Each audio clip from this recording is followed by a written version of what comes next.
अगर कर्ज बढ़ गया है तो आत्महत्या ना करें, आत्महत्या समाधान नहीं है।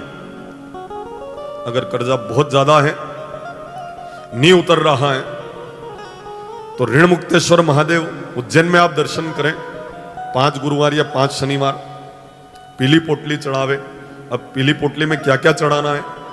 1.25 किलो चने की दाल, 1.25 मीटर कपड़ा, पीला वस्त्र, हल्दी की गांठ, पीला पुष्प और एक नारियल। ये सब उस पोटली में बांध कर ले जाना, पीले वस्त्र में बांध कर ले जाना और ऋण मुक्तेश्वर महादेव को चढ़ा कर कहना, मैं हार चुका हूं और अब आपकी चरण शरण हुआ हूं। राजा हरिश्चंद्र ने आपकी स्थापना कर्ज के लिए की थी, मैं भी आपका सहारा ले रहा हूं, मुझे कर्ज मुक्त कर देना। मेरी इच्छा है कि मैं बिल्कुल कर्ज से मुक्त हो जाऊं। वीरभद्र के कान में अपना कर्ज सुना के आप आ जाना। 1 वर्ष में आप जरूर कर्ज से हल्के हो जाएंगे। 1 2 नहीं, हजारों लोगों को हमने वहां पर भेजा है और सभी लोग कर्ज मुक्त हो गए हैं। खाली एक व्यक्ति का कर्जा नहीं उतरा। वो कौन?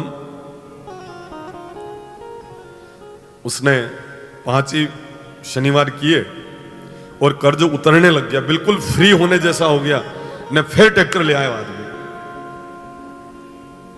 तो इसमें उपाय और महाराज दोषी नहीं है। 1 हाथ नापो ने 1 वेत चलो तो कर्जा नहीं होगा। अब आप 1 वेत नापी ने 1 हाथ चलो ने फिर कर्जो वे तो महाराज दोषी नहीं, उपाय दोषी नहीं है। जत्री पसेड़ी लंबी वे वतराज पग लंबा करो।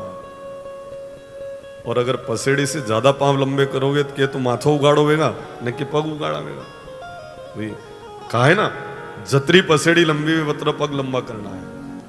1 हाथ नापना और 1 वेत चलना, आपके जीवन में कभी कर्ज नहीं होगा।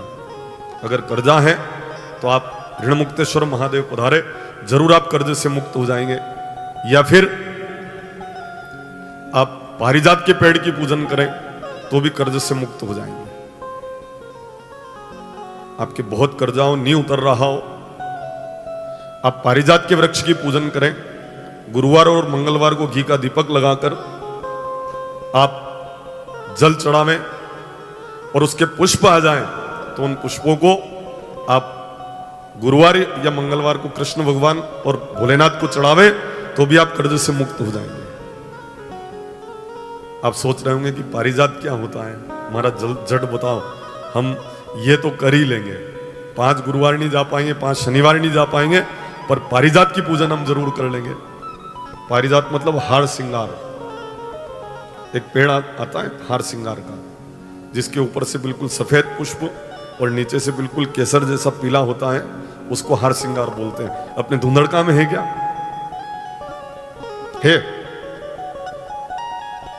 है नहीं? अगर हो तो उसके पुष्प आप जरूर लाना कल। अगर पुष्प मिल जाए तो भागवत जी को चढ़ाने के लिए आप ले आना, या फिर सुबह में 6:30 बजे हमारे मुकाम पर पहुंचा देना, तो हम उनको पूजा में उपयोग कर लेंगे। पारिजात की पूजन और पारिजात के पुष्पों को चढ़ाने से भी आप कर्ज मुक्त हो जाते हैं। अगर बहुत ज्यादा कर्ज है, धनागम कम होता है, धन कम आता है, तो नाग केसर के 21 दाने शिव जी को चढ़ाकर ओम नमः शिवाय आप जाप करें। 1 वर्ष में आपके इतना धनागम होगा कि आप कर्ज से मुक्त हो जाएंगे। महादेव की कृपा हो जाएगी आपके ऊपर, क्योंकि नाग केसर महादेव जी को बहुत प्रिय है। आप बेरोजगार हैं, आपका रोजगार नहीं है, कहीं से भी धनागम नहीं होता है, तब आप 21 दाने शिव जी के शिवालय में लेकर पहुंचे और 1 दाना चढ़ाकर ओम नमः शिवाय, दूसरा दाना चढ़ाकर ओम नमः शिवाय और 21 दाने चढ़ाते हुए 21 बार ओम नमः शिवाय का जाप करें। निश्चित बहुत महादेव की कृपा से आप धन अर्जन करेंगे और आप कर्ज से मुक्त हो जाएंगे। अब कर्जा अगर है तो व्यक्ति को नींद नहीं आती है, और कर्ज रात दिन उसका ब्याज चलता है, नहीं चलता है। 6-6 महीने में पलटी भी करते हैं, फिर न ब्याज को भी फिर ब्याज शुरू हो जाए, फिर डबल अगर नहीं दो जमा कराओ आप तो बड़ी स्थिति गंभीर हो जाती है।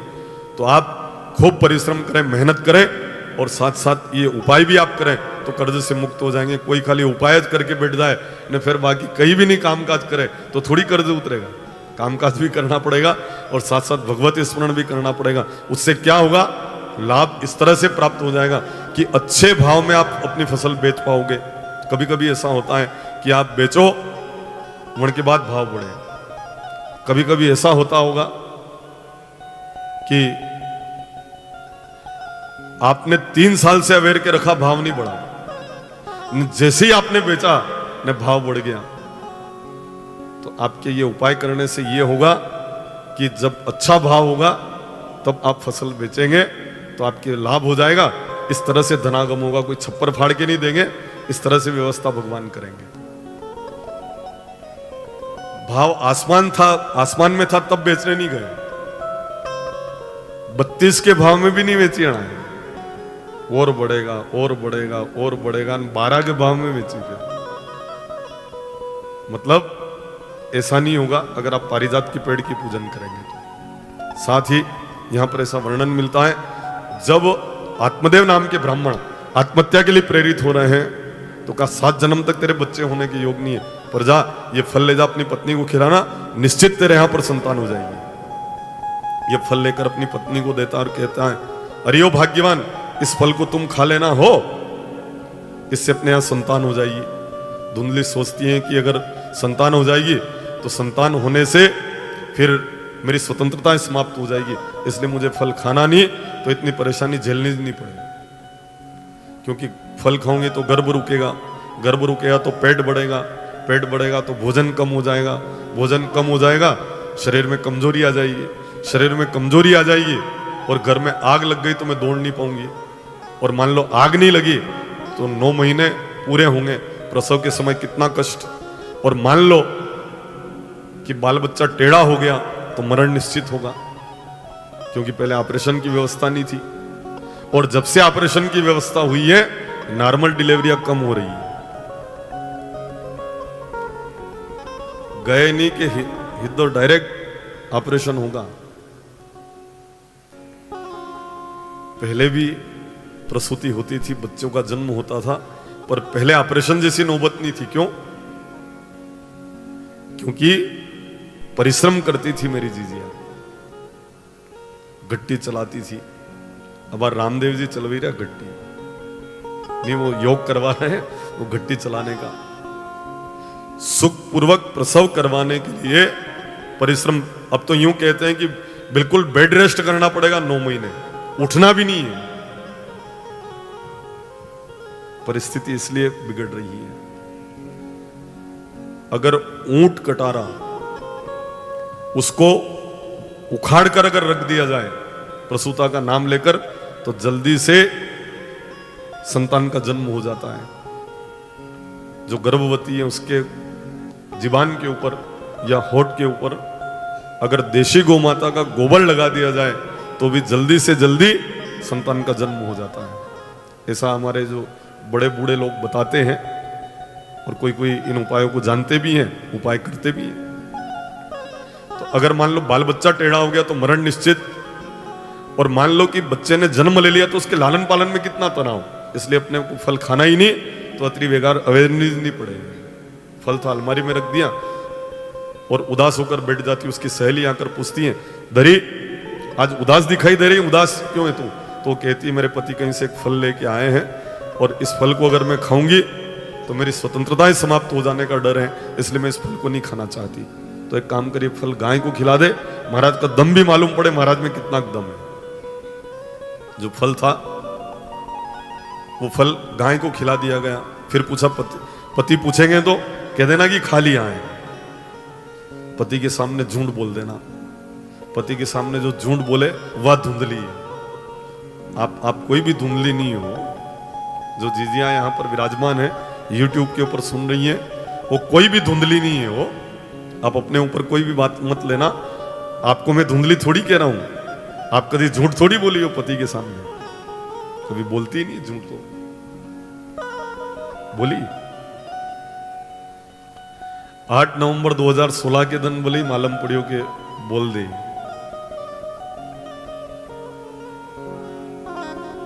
पति ने कई बार कहा पैसे हैं कि नहीं है कि नहीं है, क्या है पैसा, क्या लाऊं?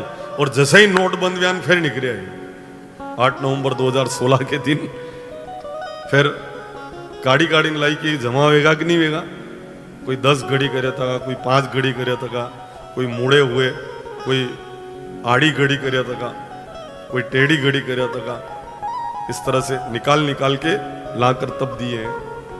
तो पति के सामने झूठ नहीं बोलती वो तो इसलिए रखे थे कि जरूरत पड़ेगा तो काम आई जाएगा घर में, और की कोई अलग से उपयोग के लिए थोड़ी रखा था कि सब कहीं से भी कोई मदद नहीं मिले तो मैं मदद कर दूं और अपना काम चलता रहे, इसलिए उसने अवेयर के रखा था। बोले श्री सदगुरुदेव की जय।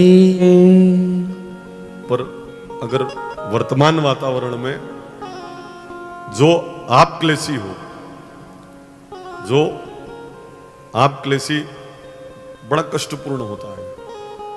कोई कोई का स्वभाव होता है क्लेश करना, यूं ही कुछ भी बात कुछ भी नहीं है पर क्लेश करना। परमात्मा सबको सम्मति दे, सुमति दे, पर जहां पर आप क्लेशी हो, पत्नी अगर कर्कशा मिल जाए तो आदमी की बड़ी दुर्दशा है।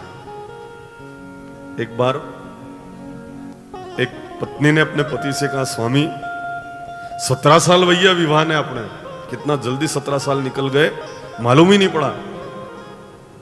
जो आदमी कर्कशा पत्नी से दुखी था उसने कहा कि जेलर ने मालूम नहीं पड़े, कैदी ने मालूम पड़े 17 साल कई तरह गया है। ये जेलर को थोड़ी मालूम पड़े, ये कैदी को मालूम पड़े कि 17 साल कई तरह निकला है। तो अगर पत्नी कर्कशा हो तो आदमी की बड़ी दुर्दशा हो जाती है।